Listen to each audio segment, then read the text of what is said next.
My name's Jackie Quinn and I work for NASA at the Kennedy Space Center, and I'm an environmental engineer. I've had an opportunity to kind of look at the science that's out there and try to solve some of the problems that NASA has with respect to environmental cleanup. And one of them has been the SPEARS technology. That's the Sorbent Polymer Extraction and Remediation System. One of the problems that we do have here on our planet is polychlorinated biphenyls. They're a chemical that was prolifically used in multiple places. We find it as an additive in electrical transformer oils.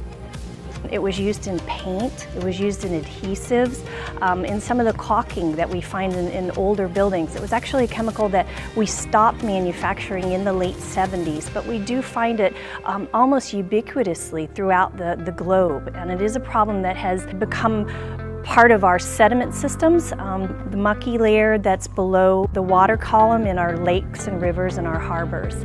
And so this technology that I've been working on is actually designed to address that chemical concern in that environment. SPEARS is a spike system. It's a design that we actually are looking at now for full scale. And we actually have these spikes and we fill them right here in the center. We fill them full of ethanol and then we seal them and then we put them down into the sediment system, and that's how we start the process of moving PCBs from the sediment system onto the plastic part of the spike, and then they migrate inside into the ethanol interior.